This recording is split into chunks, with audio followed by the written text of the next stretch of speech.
अस्सलाम वालेकुम। आज हमारा टॉपिक है इक्वल सेट और इक्विवेलेंट सेट्स क्या होते हैं। इन दोनों का हमने डिफरेंस बताना है कि इक्विवेलेंट सेट और हमारे पास इक्विवेलेंट सेट असल में होते क्या हैं।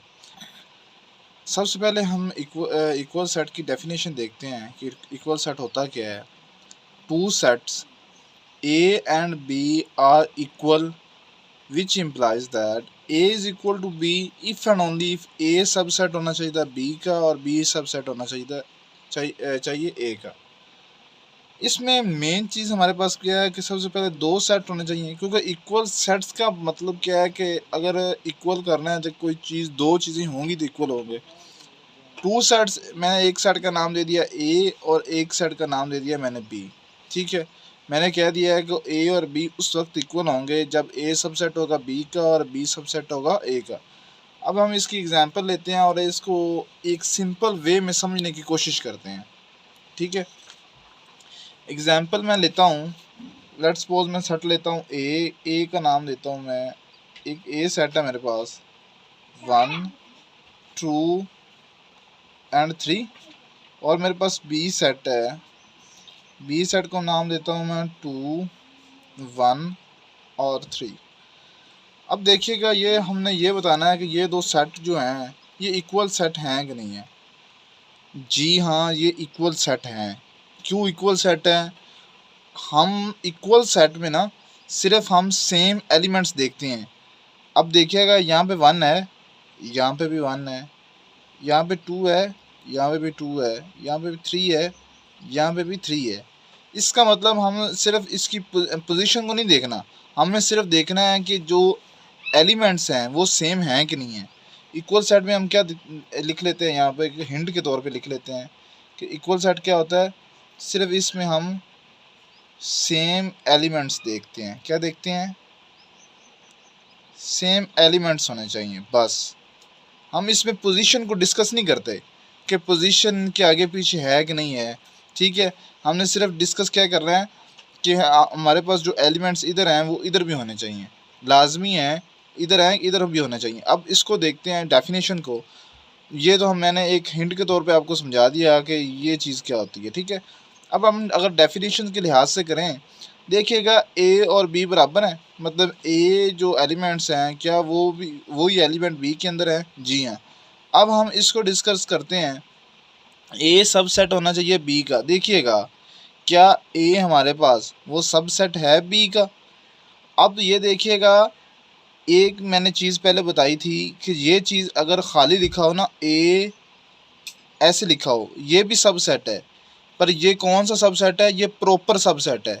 क्या इसको बोलते हैं हम? प्रॉपर सबसेट है।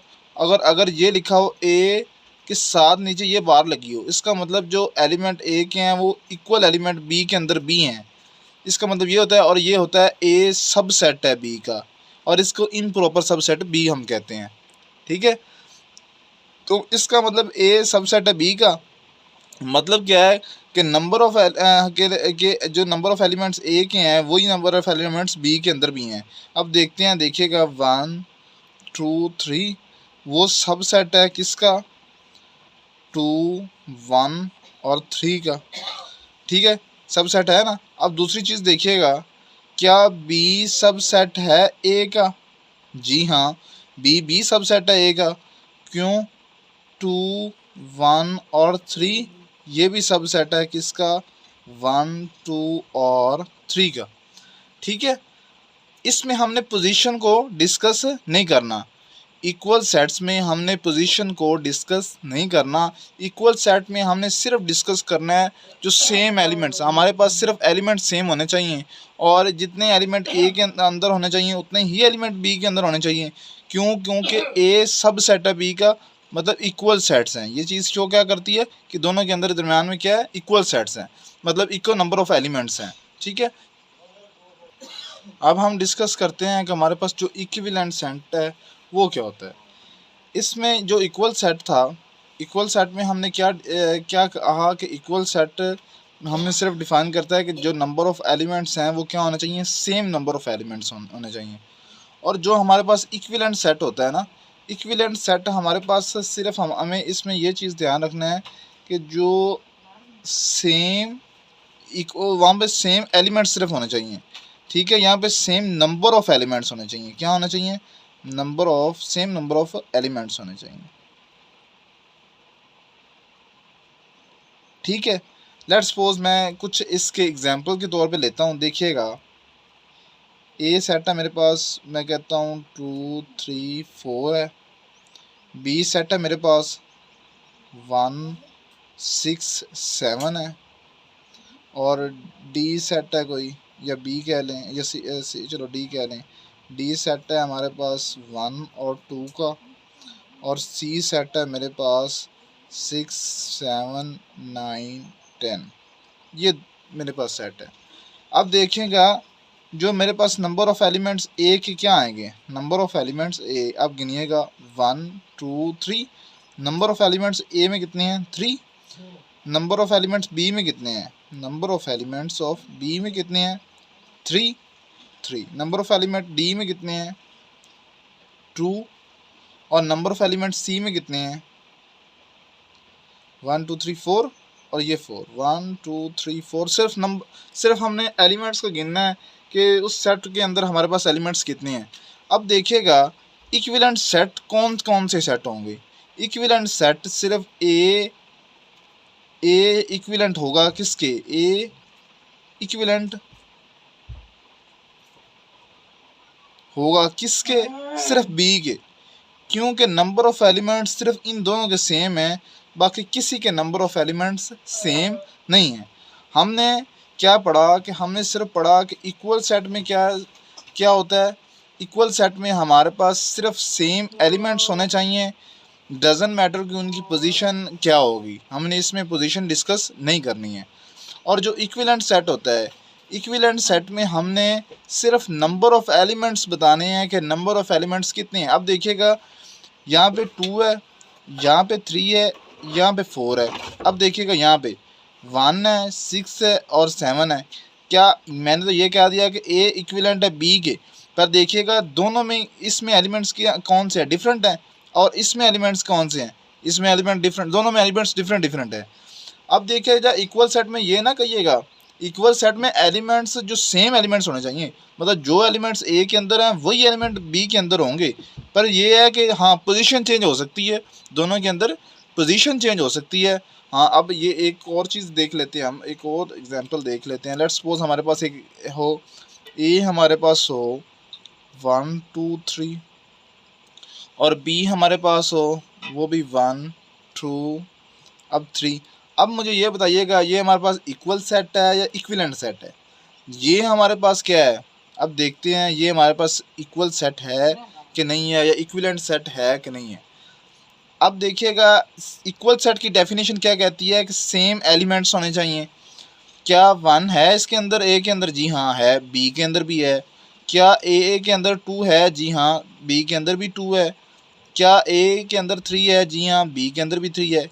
नंबर ऑफ मतलब सेम एलिमेंट्स हो गए दोनों में, मतलब ए हो गया, ए इक्वल टू बी हो गया, ठीक है, ए इक्वल टू बी हो गया। अब हम इक्विवेलेंट चेक करते हैं कि इक्विवेलेंट है कि नहीं है। इक्विवेलेंट कहता है कि नंबर ऑफ़ एलिमेंट्स सेम होने चाहिए। नंबर ऑफ़ एलिमेंट्स क्या होने चाहिए? सेम। मतलब नंबर ऑफ़ एलिमेंट्स ए कितना है?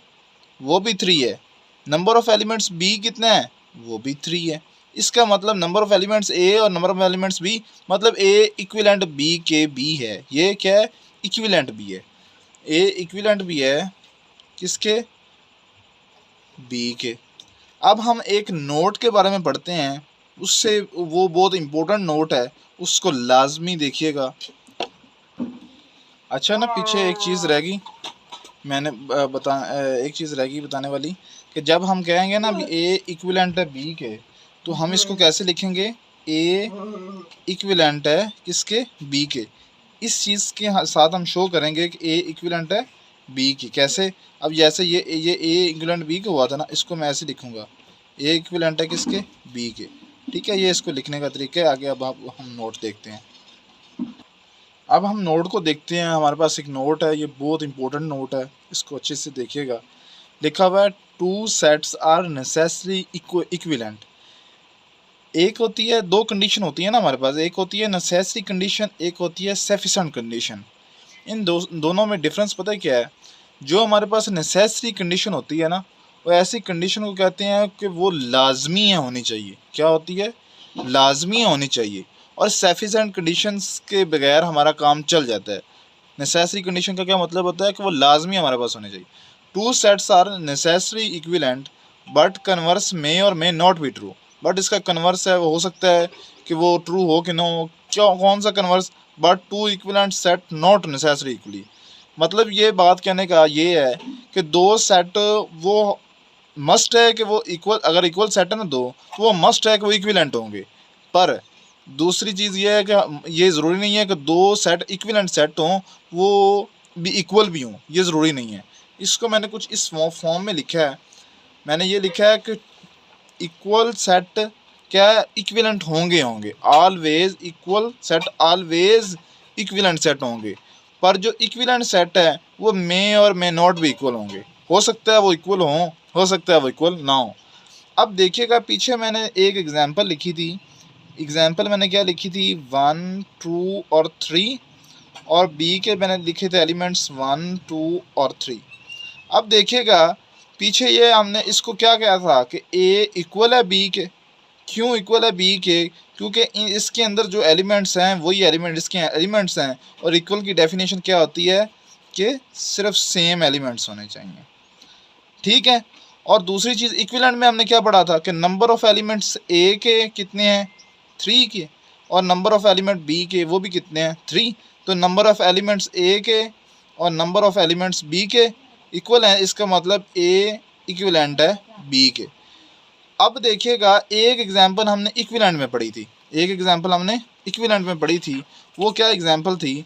इक्विवेलेंट में हमने पढ़ी थी ये वाली एग्जांपल कि ए इक्वल है इक्विवेलेंट है बी के। ए इक्विवेलेंट है बी के। अब ए के एलिमेंट क्या थे? ए के एलिमेंट हमारे पास क्या थे? ए के एलिमेंट्स हमारे पास 2 3 और 4, और बी के एलिमेंट्स क्या थे हमारे पास? 1 6 और 7। अब देखिएगा इन दोनों में इसमें ये इक्विवेलेंट तो है, क्या ये इक्वल है? जी नहीं, ये इक्वल नहीं है, क्योंकि इनके एलिमेंट्स और इनके एलिमेंट्स, इसके 2 है इधर 2 है ही नहीं, इधर 3 है इधर 3 है ही नहीं। हाँ, अगर एक एलिमेंट भी मिस हो ना, फिर भी हम उसको क्या कहेंगे कि वो हमारे पास क्या है? वो इक्वल नहीं है। अब हमें इस नोट में से क्या समझने को मिला कि दो सेट मस्ट है, अगर वो इक्वल हैं तो वो इक्विवेलेंट होंगे ही होंगे। पर ये ज़रूरी नहीं है कि दो इक्विवेलेंट सेट हों वो इक्वल भी हों, ये ज़रूरी नहीं है। हो सकता है वो इक्वल हों, जैसे ही हमने ये वाली एग्जांपल की थी तो इसमें इक्वल हो गए थे। ये हमने पीछे एग्जांपल की थी, इसमें इक्वल थे। पर जो हमने इक्विवेलेंट में एग्जांपल की थी उसमें वो इक्वल नहीं थे। ठीक है। तो इसको अच्छे से देखिएगा। कोई क्वेश्चन हो तो ज़रूर पूछिएगा। Thank you so much.